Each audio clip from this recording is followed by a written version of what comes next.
X was probably conceived 25 years ago at the Rio Earth Summit in 1992.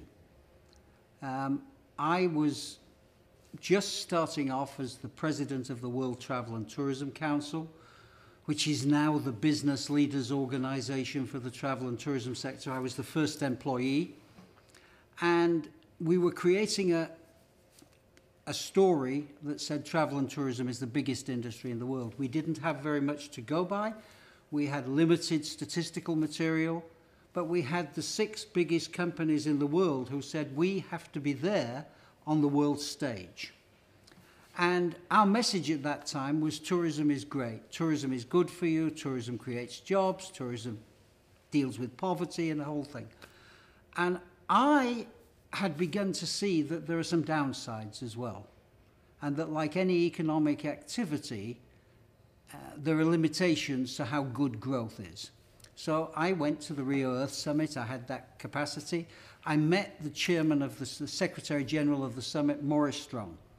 Maurice Strong had been the father of sustainable development, and he had been involved for 40 years in building up this from the Club of Rome, right through the Brundtland Commission, to the creation of the United Nations Environment Programme, to this big summit, with the biggest summit that had ever been held, to ask the question, what are we doing about the planet? And I was fortunate. Maurice Strong and I hit it off. It was a 25-year friendship and mentorship. I learned from him. I think I was one of his closest confidants at the end. And SunX is a legacy to Maurice Strong. It's the Strong Universal Network. And we added the X at a certain stage because climate change is existential. And amidst all of these 17 Sustainable Development Goals, 2030, 2050 agenda, there's just one existential issue. If we don't fix climate change, your kids, my kids, our grandchildren, they're not going to be here. Or they're going to be here in very trying circumstances. And if you want an example of this, you only have to look at what's happened the last month in the Caribbean, which scientists are telling us is pretty much a result of the warming of the oceans and the volatility that's been introduced into our weather. And in 1 month, whole countries can be wiped out. That's what existential means. So SunX is a system where over the next 10, 15 years, we want to set up a movement amongst young people. We want to set up monitoring stations in every country. We want to join them on the cloud. And we want to pull from this massive information that everybody is looking at on sustainable development, which are the really important ones that popular movements will say, enough is enough. You can't keep doing business in this same fashion. You have to change.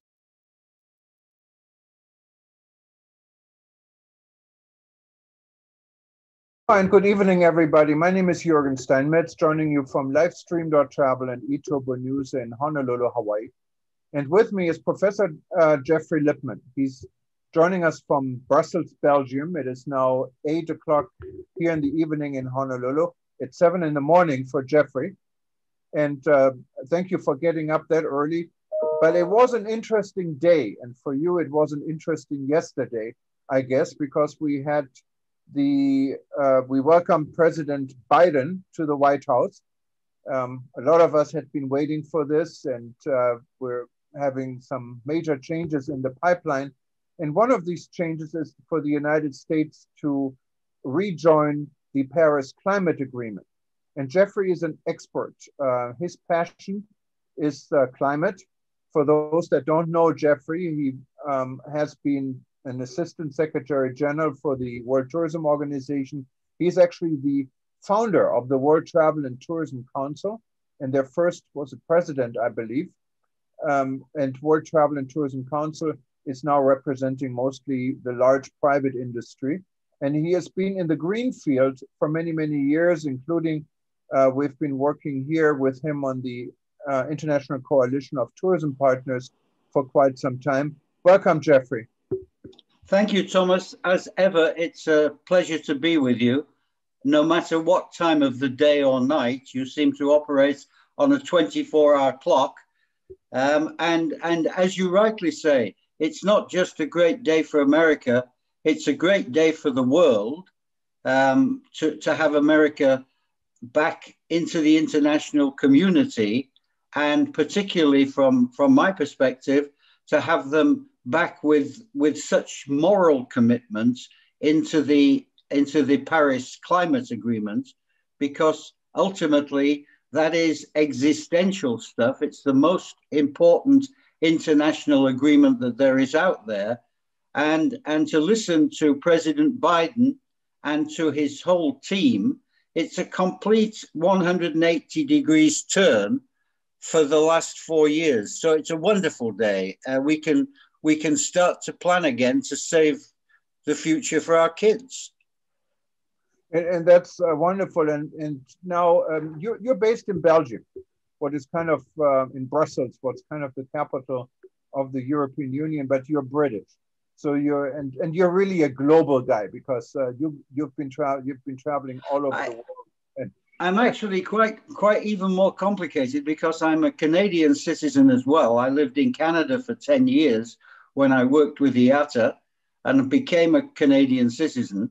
And quite recently, I've applied to become a Belgium citizen, because I'm so appalled at what the British have done with Brexit. So yes, I'm complicated.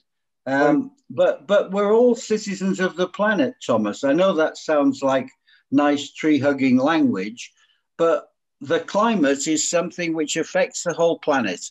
And when you get a country like the United States, which is maybe 1/4 of the total pollution, and also the home of the biggest oil companies, and a leader in technology, it's incredible when you have such a change, and a change from essentially, and it's now becoming clear, a man with a bad international vision, leaving everything else aside.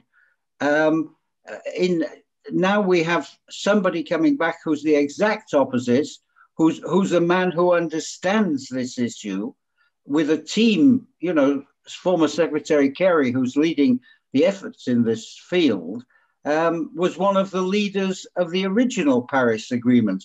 And it was only because of the United States and China finding common ground that the Paris Agreement even came together in 2015.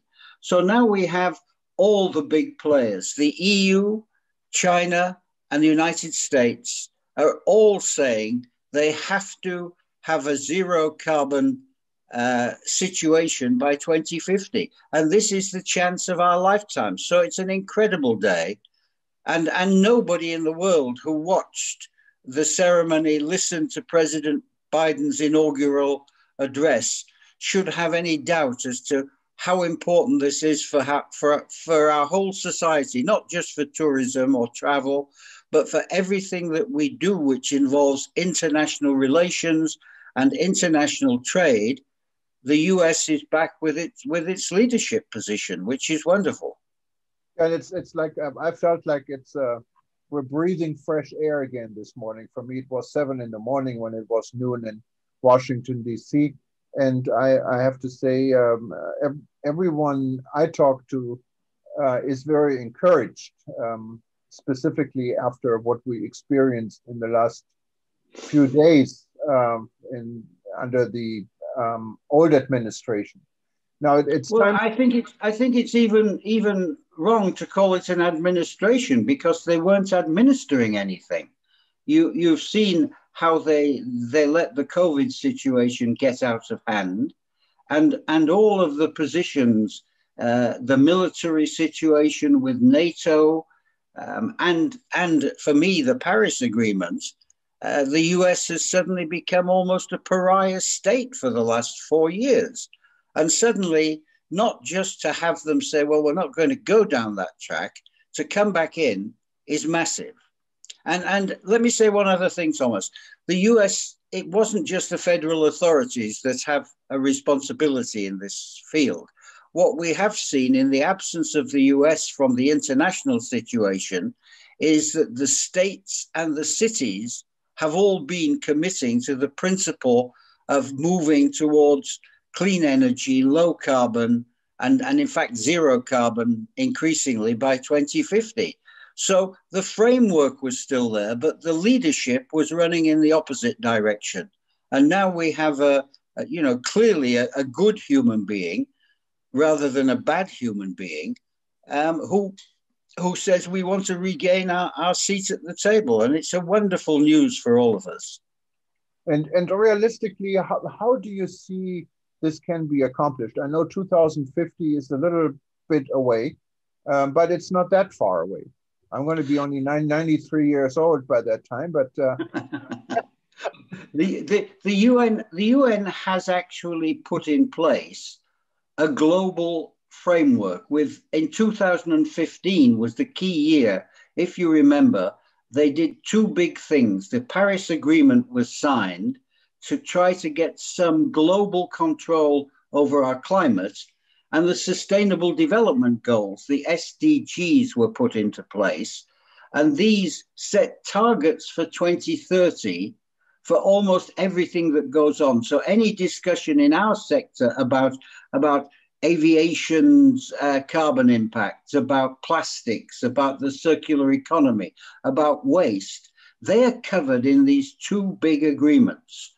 So what we have out there is an international roadmap with one target date of 2030, when we have to get all our stuff together, the trajectory is right.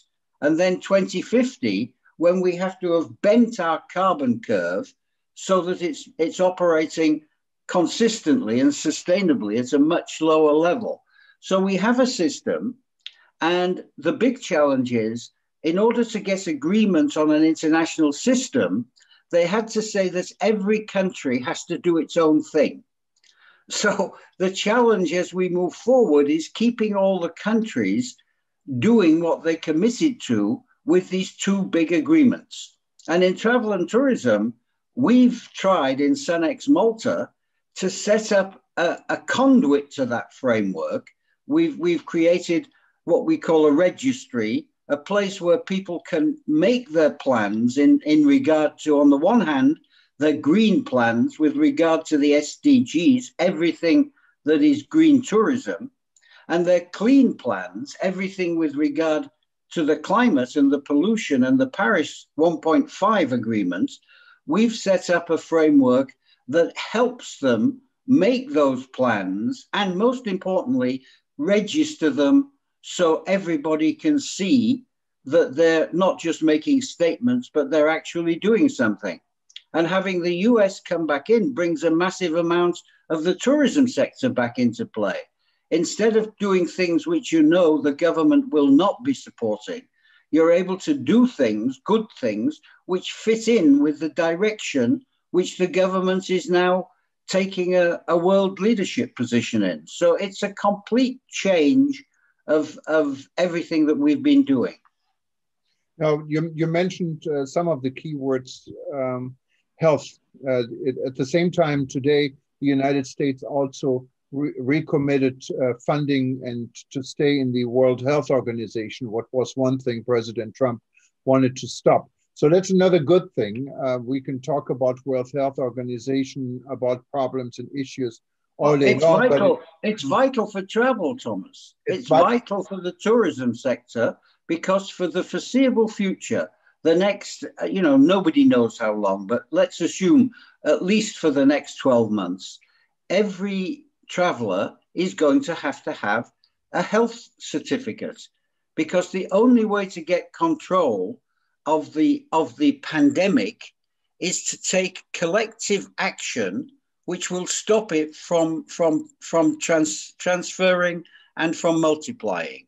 And tourism can either make that easy or make it hard.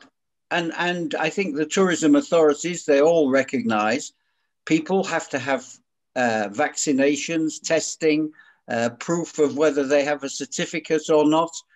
It's going to change the way that we travel, so that instead of asking the question, do I have a visa correct before I go somewhere?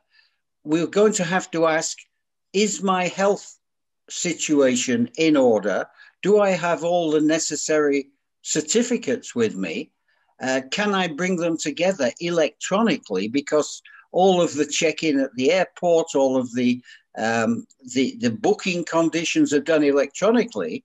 All of the authorities who give approval to move into a country are looking at things electronically. So it's critically important that we will have systems which make it very easy when you're going to take a plane or you're going to cross an international border, that you can take your mobile phone out and show that you have properly authenticated certificates. And you know, there's a whole world of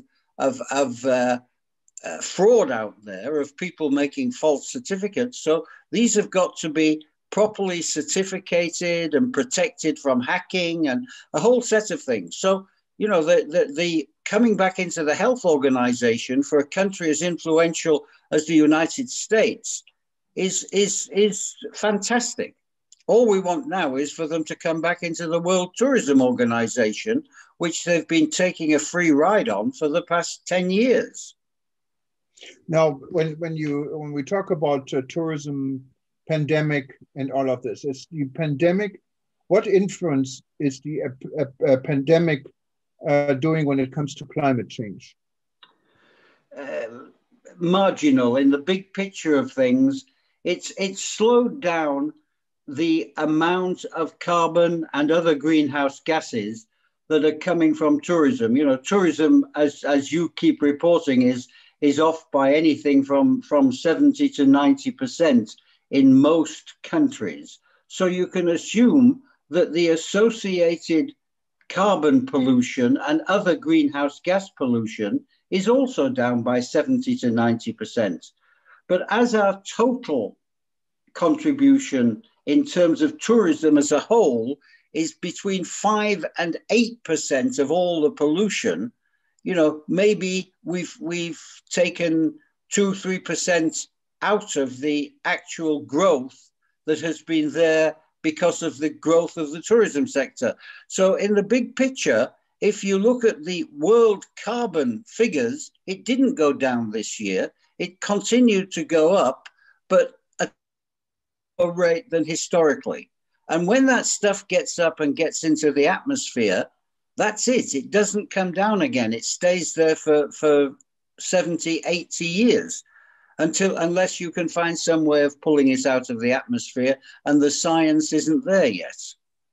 So what would be your advice if you were an advisor to President Biden?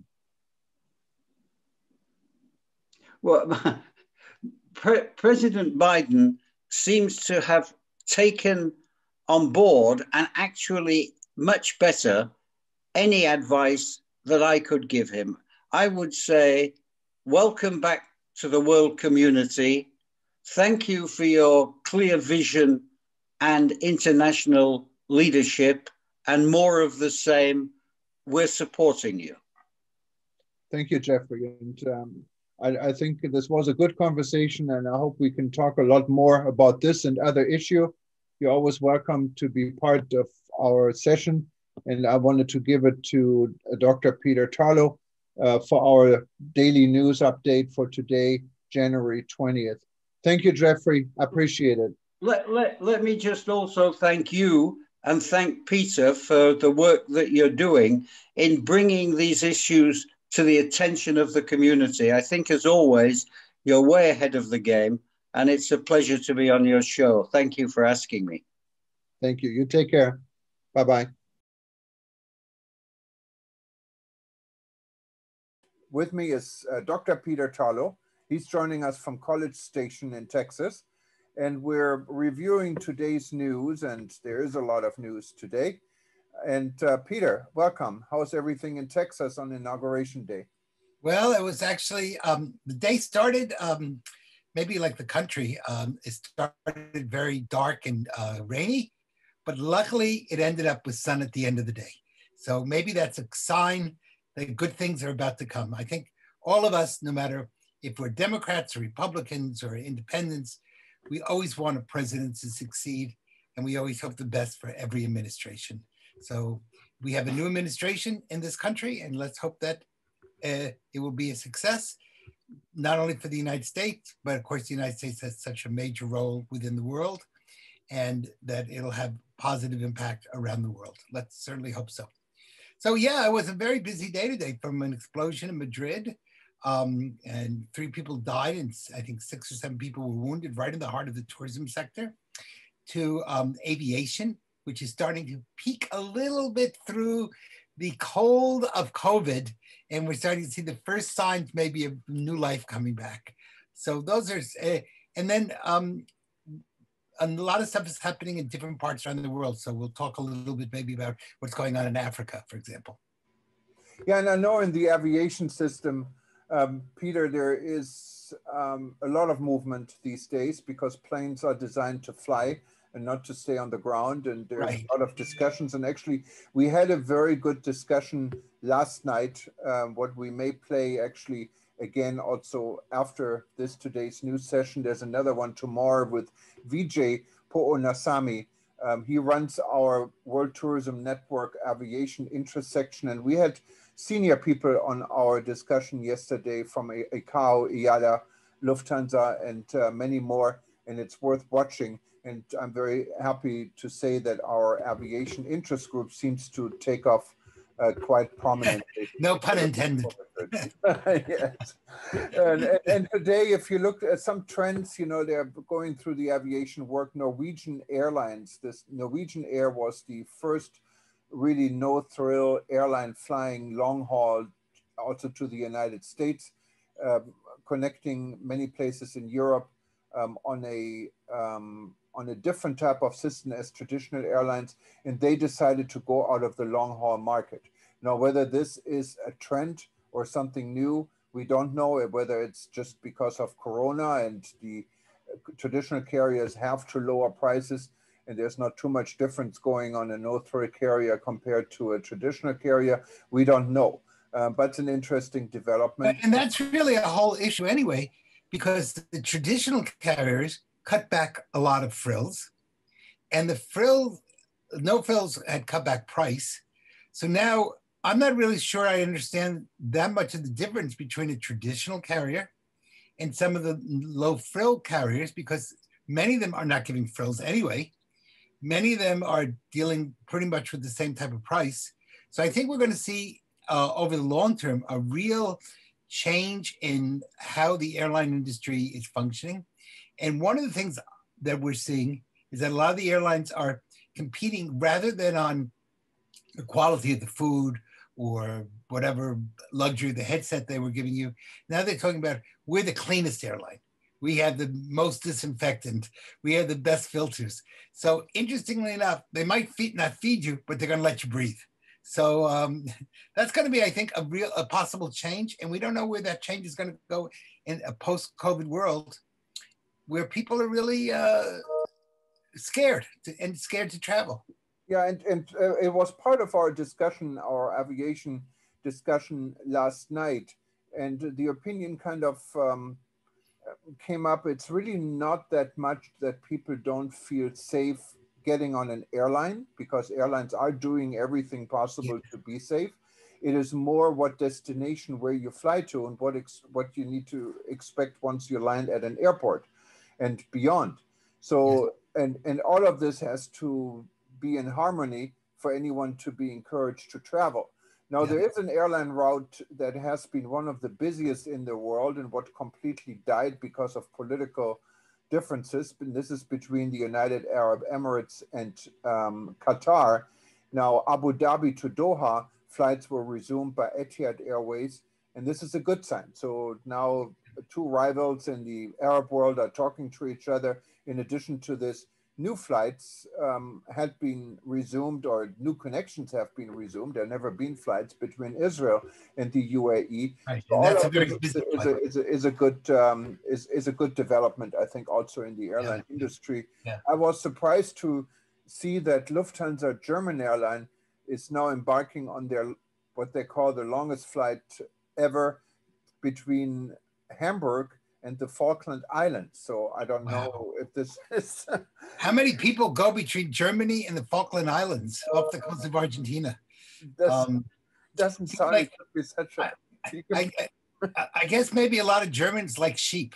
I think there's 20 sheep for every person on the Falkland Islands. So if you're very much, I would think maybe between the Falkland Islands and New Zealand, which is another major place for sheep. But I think the important thing, when we go back to seriousness, is that when people talk about going on an air flight, they don't just mean the airline itself.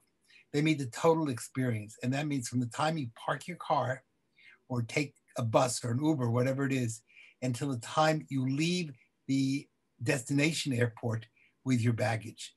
And so that's very difficult with the airlines because they don't control all of those issues. They only control the time you're on the plane. But the public thinks of the flight experience as a total package rather than just those few hours on the plane. And that, by the way, is also impacting the cruise industry, which is also facing the same types of issues, and people being afraid to get on the boats, off the boats, going through customs. So it's not just the cruise ships themselves, but it's a total package that surrounds those ships. And so that's going to be a real challenge for us as we go forward in the world of COVID. Yeah, and today, one of the stories we had was about the loss in revenue in the travel and tourism industry altogether. And this loss is $200 billion less than it was in 2019, what is expected in 2020. In 2020, you remember, COVID didn't really make such a big impact till the second quarter of the year. So that is tremendous. And is that 200 billion in actual dollars, or is that in multiplier dollars? In other words, if it's $200 billion, but then it has the impact of $1.4 trillion, that's really a big deal. Traditionally, on universal tourism, not on local tourism, but on universal tourism, we say that every dollar spent in tourism circulates 7 times. So if we're seeing that, then you're talking not 2 billion, but 200 billion, I'm sorry, but 200 billion multiplied by 7, which really makes it astronomically terrible for many, many countries' economies. Yeah, it plunged on an average of 52%. And that again, considering that 1/4 of the year was normal and it started out quite well. So it is, we don't know what it's going to do to 2021, but getting the vaccine in motion is quite important. I had an interesting email, we didn't publish an article about it today, about a startup company, and they came out with a model for a passport, a regular national passport, what actually has all data included, including your vaccine, your health situation with contacts. So it's like a passport with an enhanced chip. We have a chip now. And I thought that's a good idea, because if you can get this data all into a passport you use anyway, you don't need all these additional stuff that's happening. And maybe that's part of the theme today is rebuilding and renewal. Because we're seeing rebuilding in the tourism, in the airline industry. We're seeing the first signs of spring coming back. And these new inventions coming out of such a terrible situation is maybe going to make travel a lot better in the years to come. So I think that's a good place for us to kind of end for the evening. Let's hope that tomorrow is a peaceful day and that this is the beginning of a really wonderful new period that tourism will start developing. So let me say good night to you and be healthy, be well, don't get sick. No, thank you, Peter. And maybe one last note, I wanted to wish, and I know I can speak for you as well, for Cuthbert Nkubi. He is the chairman of the African Tourism Board and a frequent contributor to this news channel and to initiatives we're both involved in. And he's down with Corona, and he said he had difficulties breathing today, and I feel for him. He's a good man, and we all wish him speedy recovery. And he's in all of our prayers. So let's hope he gets well real soon, and he's back on the job. Okay. Thank you very much. And anyone who wanted to watch us again after this live broadcast, you can simply go to Livestream.travel and you will find us. And it'll also be converted on various podcast channels you might be listening to, like Spotify, like Apple, Google, and so forth. Thank you very much, everyone, for tuning in. And we talk to you tomorrow, I guess. See you tomorrow. Take care. Bye-bye. Okay, bye-bye.